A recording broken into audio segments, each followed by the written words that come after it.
네, 안녕하세요. 오늘 주제는 취업이 어려운 시기에 어떻게 취업할 수 있을까라는 생각을 좀 나눠보고요. 사연 하나 질문이 와서 답변을 드리려고 합니다. 먼저 일단은 지금 분위기가 그렇게 좋지는 않은 것 같아요. 세계 경기도 그렇고, IT 쪽으로도 영향을 많이 미치는 것 같고요. 사실 예나 지금이나 살아가는 것 자체, 또 경쟁, 뭐 여러 가지 등등으로 쉽지만은 않았었던 것 같긴 한데요. 다만 좀 차이가 있다면 제가 좀 이제 올드한 예전 세대라서 그런지 저희 때만 해도 이렇게 보통 대학을 나오면 대기업 취업이 아주 어렵진 않았던 것 같아요. 뭐 이런 좀 큰 기업들 지금 굉장히 더 좋아진 거고 저희 때도 좋았던 회사들인데 취업 뭔가 원서를 들고 학교로 왔었던 정도로 되게 그때는 취업 시장이 좋았던 거고 저희 세대에 어떤 유행이 있었냐면 뭐 저희 때는 아니었던 것 같아요. 저도 마찬가지고 유학을 한 1년 정도 뭐 어학연수라는 이름으로 많이 갔었던 것 같고요. 지금은 그 취준이라고 해서 취업 준비라는 것이 좀 자연스러운 흐름 중에 하나가 돼버린 것 같더라고요. 이게 어학연수 한 1년 정도 갔다 오려면 취준이 그냥 보통 1년 정도를 뭐 준비한다. 그리고 보통 30군데 정도는 지원을 한다라는 게 약간 지금 분위기인 것 같아요. 뭐 다 그렇지도 않고 뭐 절대적인 건 아니지만 어쨌든 굉장히 어려운 시기라는 거. 어, 그냥 이것 또한 개인적인 의견이고 저 또한 그냥 같은 시대에 같은 고민을 안고 사는 사람이긴 하나 그래도 회사 생활을 좀 해본 입장, 그리고 지금 취업을 준비하는 분들의 좀 제가 또 다른 관점에서 봤을 때는 뭐 전략이랄 것까지는 없지만 제 생각으로는 뭐 소신껏 말씀드리면 일단 갈 수 있는 곳을 가는 게 맞지 않나. 그러니까 지금은 눈높이 조절을 하거나 뭐 내가 굉장히 좋은 회사를 가야 되겠다는 목표보다는 일단 어디로든 좀 취업을 한 특히 IT 쪽은 경력을 인정받을 수 있는 업이기 때문에 그게 조금 더 먹히지 않을까라는 생각이 좀 들고요. 일단 취업할 수 있는 뭐 일종의 눈높이를 좀 어느 정도 자기가 좀 뭐라 그럴까 낮춘다는 표현보단 그냥 갈 수 있는 데가 있다면 좀 가서 일하는 게 좋지 않을까라는 일단 생각이 들고요. 사실은 이 얘기를 하는 이유 중에 하나가 지금 오늘 질문인데요. 질문의 핵심은 그거예요. 어떻게 진로를 고민하고 있는데, 그러니까 준비하는 것들이 맞는가요? 라는 준비 얘긴데, 이제 이 사연을 좀 보면서 답변을 좀 추가적으로 드릴 텐데, 먼저 잠깐 얘기를 드리면, IT에서는 뭐 개발자도 있고, 뭐 백엔드 개발자도 있고, 뭐 엔지니어도 있고, 뭐 여러 가지 역할이 있잖아요. 뭐 DB 하는 분들도 있고. 그러면 과연 어떤 사람을 채용할 것인가의 문제거든요. 근데 그게 준비할 때도 그 과정에 어떤 것을 해야 되는가까지도 연결이 되는 부분이잖아요. 그리고 굉장히 중요한 거는 이 선택으로 인해서 내가 앞으로 하게 될 일이 어느 정도 또 정해지고 또 나의 커리어가 정말 만들어지는 것이라서 정말 고민을 안 할 수가 없는 거죠. 마치 대학에 전공을 선택하듯이 굉장히 어려운 얘기이긴 한데 근데 한 가지 좀 제가 생각했을 때좀 되게 고민스러우면서도 아쉽다라는 생각이 들었던 내용이 있어서 한번 얘기를 같이 해보려고 합니다. 자, 내용을 한번 보겠습니다. 교육에서는 그 앞단에 어떤 교육을 받았다는 얘기를 해주셨고, 국비 지원으로 교육을 받으신 내용이었어요.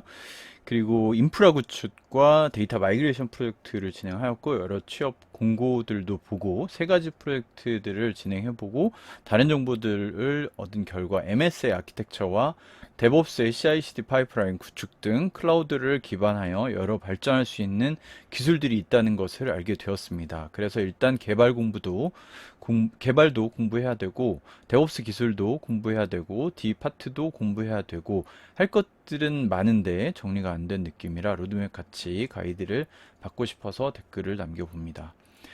어, 그러니까 제가 지금 생각한 저희 공부 방향은 자바 스프링으로 개발을 공부하여 여러 기능들을 구현, 데브옵스 기술 공부, MySQL, 마리아DB, DB 공부입니다. 취업 방향은 데브옵스 엔지니어, 클라우드 엔지니어 등 요약하면 개발을 할 수 있는 클라우드 데브옵스 엔지니어가 되는 게 목표입니다. 또한 경력을 쌓은 후 가능하다면 금융권 개발자로 이직을 꿈꾸고 있습니다. 음, 일단 내용적인 부분은 뭐 부족할 게 없을 것 같아요. 지금 IT 트렌드적인 것들을 프로젝트로 좀 해보신 것 같고요. 아키텍처적으로는 MSA 아키텍처를 뭐 지금 많이, 그러니까 지금 많이 쓴다라기보다는 지금 많이 다루어지고 있다. 그러니까 많이 이제 전환을 하거나 아니면 전환된 내용들을 서비스하기 때문에 뭐 의미 있는 공부였던 거라고 보이고요. 데보스에서 CI/CD 파이프라인은 배포의 상상 이제 요즘 자동화가 되기 때문에 반드시 이제 좀 그렇게 적용이 되는 편인 거라고 보이고요. 그리고 DB 파트도 공부를 해야 될 것 같다. 그러니까 이게 생각해보면 저는 이런 질문을 하고 고민을 한 이유는 두 가지 정도라고 생각이 되는 편인데, 일단 다 해야 될 것 같다라는 생각이 드는 것 같아요. 마찬가지고 다 해야 되는 건 맞는데, 이제 반면에 이런 질문을 했을 때, 정말 과연 몇 명이나 이렇게 다 할 수 있을까? MSI 아키텍처라면서 배포 파이프라인을 구축할 수 있고 DB 파트까지 할 수 있는 사람. 그러니까 이런 거죠. 좀 그냥 핵심적인 질문을 하면 MySQL DB 공부를 얼만큼 어떤 스타일로 어떻게 해야 될 것인가? 왜냐면 데이터베이스라는 장르만으로도 정말 꽤 오랜 시간을 일을 하고 해야 아는 것들도 있고 정말 숙련자가 되는 거거든요. 그렇다면은 그렇게 10년을 경력으로 쌓아도 데이터베이스를 실제 다룬다? 데이터베이스를 쉽게 넘기거나 뭐 작업하는 것 또한 사실은 그렇게 쉽진 않은 것 같아요. 그냥 제가 봤던 경험으로는. 근데 백엔드 엔지니어가 백엔드 개발자가 MySQL도 알아야 돼라는 말은 저는 동의합니다. 그런 의미가 아니라 나의 업이 뭐냐, 나의 주 직무가 뭐냐 했을 때 저는 DBA예요 또는 DA예요, 데이터베이스 전문가요라고 하기에는 잠깐 공부해서 될 문제는 아니다라는 얘기거든요. 자, 그렇다면 기업에서는 어떤 사람을 선호할 것이냐? 기업은 혼자만 일하는 것이 아니기 때문에 결코 혼자 다 할 수 있어요, 다 잘해요라는 느낌의 사람보다는 뭐 한 가지는 정말 내가 잘할 수 있어요 라는 사람을 훨씬 더 선호한다고 생각을 해요. 이게 막 농구, 야구, 축구 정도로 장르가 다른 거 정도 수준은 아니더라도 그래도 전문적인 포지션이라는 것이 있는 편이잖아요. 요즘에 IT라는 게. 물론 옛날에는 다 했어요. 개발자. 그러니까 개발자라는 거 외에는 별로 안 붙었어요. 근데 요즘 뭐 백엔드 개발자, 프론트엔드 개발자, 뭐 데이터베이스, 데브옵스 개발자, 뭐 이렇게 나뉘어지는 세대에 살다 보니 더 그러하고, 또 이제 이런 얘기도 할 수 있어요. 한 가지라도 정말 제대로 잘할 수 있을까? 라는 생각도 들긴 해요. 왜냐면 자바 스프링으로만 해도 스프링의 정말 철학과 깊이와 모든 걸 다 이해하기까지는 그냥 간단한 그냥 어플리케이션 좀 만들어 보는 거, 그런 거 말고 정말 심오하게 들어가자면 상당히 깊이 있는 그런 프레임워크에 대한 공부가 필요하죠.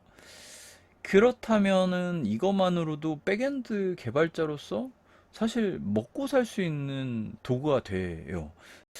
자, 그렇다면 또 데브옵스만으로도 뭐 요즘 이제 데브옵스라는 표현이 거의 CI/CD 쪽으로 많이 이제 치중이 되는 편인데, 데브옵스만으로도 충분히 요소에서 굉장히 필요하다. 그리고 요즘 데브옵스가 어디까지 맞물리냐면, 뭐 DB와 자바 스프링은 그렇진 않지만 데브옵스는 이제 엔지니어링하고 좀 상당히 밀접해지게 되죠. 왜냐면 배포라는 의미가 어떻게 바뀌고 있냐면 이제 파스 개념, 아이아스 파스 사스 할 때 파스 플랫폼 에서 서비스로 가면서 뭐 예를 들면 쿠버네티스를 기반으로 한다 라고 했을 때 배포 자체를 뭐 야물 파일로 하죠. 야물 파일로 하면서 얘를 파드로 띄우고 파드 단위의 어플리케이션 배포 구조를 갖는다면 이게 거의 그거잖아요. 그 선언적 배포 인프라 에서 코드라고 해서 이게 요거를 만들어낼 수 있는 수준. 그러니까 단순히 예전에 젠킨슨 설정하고 배포 눌러주고 요런 정도 수준이 아니라 정말 그 인프라에 대해서 이해하면서 인프라 곳곳에 내가 그런 클러스터링, 물론 그건 인프라 엔지니어가 해야 될 더 일이지만 그래도 인프라랑 상당히 밀접한 일을 하게 될 것이고, 이 데브옵스 엔지니어는 개발과도 상당히 밀접한 어떤 교량 역할을 하면서도 배포 관리를 해줄 수 있는 자동화된 그 파이프라인을 구성할 거라는 거죠. 지금 이미 뭐 해보신 경험이 있으실 거긴 하지만 이게 물론 이제 단순한 것들이 좀씩 더 복잡해지고 어플리케이션 단위가 개수가 좀 많아지는 정도로 좀 바뀌겠지만, 자, 그래서 기업에서 쓰는 것은 훨씬 더 복잡한 그런 어플리케이션 구조들을 갖기 때문에 데브옵스가 전체 인프라도 알고 네트워크도 알고 하는 부분도 분명히 포함될 거라고 보입니다.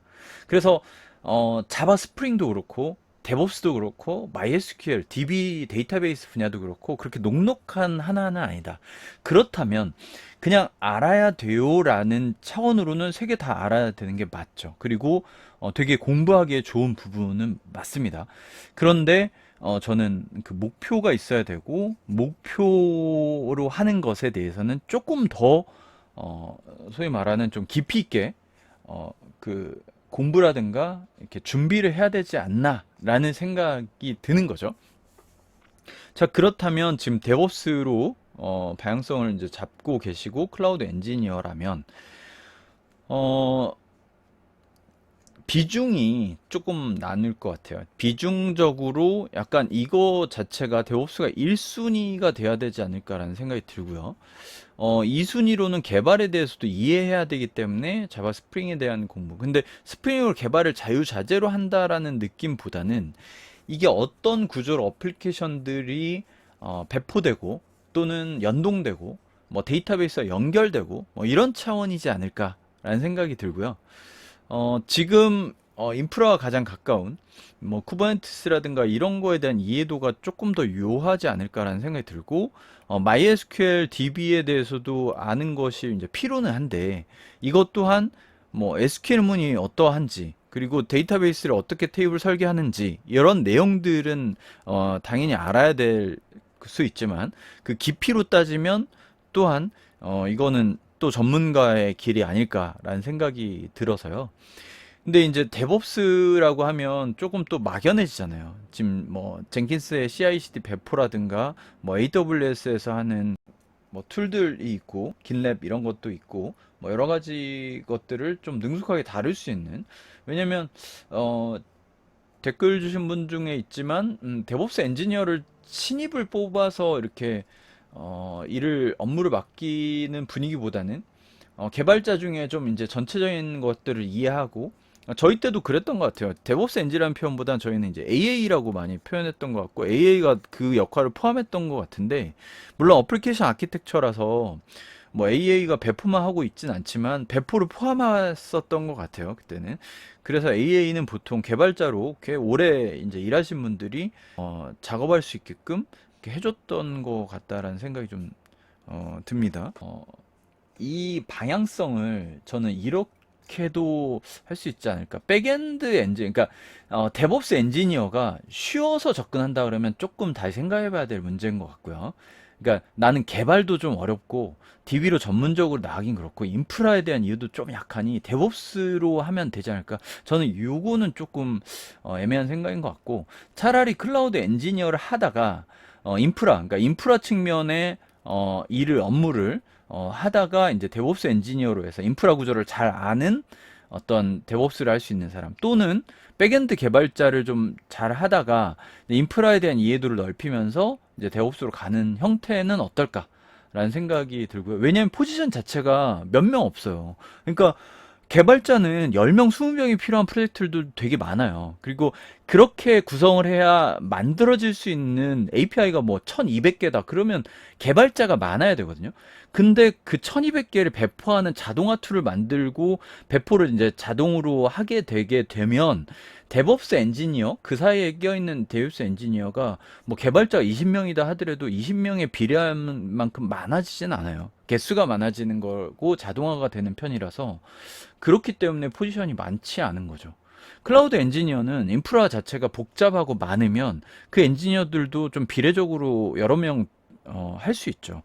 그렇기 때문에 약간 포지션이 조금 더 많아질 수 있는 영역을 가고, 물론 나는 일반인들과 좀 다른 경쟁력을 갖고 싶어.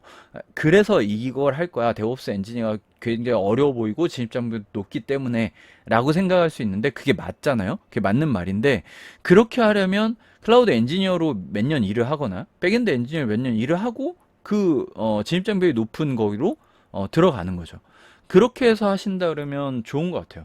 왜냐면 또 단순해질 수가 있거든요. CI/CD만 하다 보면 이게 굉장히 단순화돼 버릴 수가 있어요. 그러니까 백엔드를 모르는 채 또는 DB를 모르는 채 인프라를 모르는 채 정말 배포만 하고 있을 가능성도 있거든요. 그래서 그런 것 또한 단점이 될 수 있기 때문에 내용을 먼저 좀 그 보는, 그리고 금융권 개발자를 그 또 하고 싶다 그러면 금융권의 시스템들에 대한 이해도를 알거나 아니면 금융권에 사용하는 그런 API에 대한 이해도, 그러니까 뭐 결제라든가 뭐 정산이라든가 이런 거를 알거나, 그러니까 그런 내용을 알 거면 백엔드 개발자가 조금 더 이해할 수 있고, 그 인프라 전체의 구조도를 알려면 인프라 엔지니어가 더 잘 알잖아요. 그러니까 결국 배포 담당은 데브옵스는 뭐 제가 좀 좁게 얘기하는 지금 분위기이긴 하지만 이거는 어디로 어떤 어플리케이션을 이렇게 딜리버리 해주는 그런 역할이기 때문에 내용을 모를 가능성이 또 생겨버리는 거죠. 물론 또 전체를 이해해야 배포 파이프라인 구성하는 게 맞지만, 그러니까 그게 자칫 내가 모르는 채로 들어가면 그럴 수 있다는 거예요. 그렇기 때문에 내용을 알아야 또 커뮤니케이션도 할 수 있고 회의도 하면서 내가 정리도 해줄 수 있고 내가 뭔가 작업을 또 하는데 되게 자연스럽게 할 수가 있거든요. 그리고 네트워크라든가 어떤 그 인증이라든가 이런 것도 또한 다 연관이 되기 때문에 데브옵스 엔지니어 목표로서는 좋은데 첫 단추를 그렇게 좀 하기엔 조금 부담스러운 포지션이 아닐까? 그리고 다른 포지션을 통해서도 충분히 내가 많은 좋은 내용들을 쌓아갈 수 있다. 그리고 포지션도 좀 여유가 있기 때문에 그렇게 진입을 해보시면 좋을 것 같다는 생각이 좀 드네요. 또 이렇게 질문 주셔도 되고요. 또 궁금하신 내용 댓글이나 이런 부분을 주시면 제가 제 의견이긴 하지만 좀 말씀을 드려보도록 하겠습니다. 감사합니다.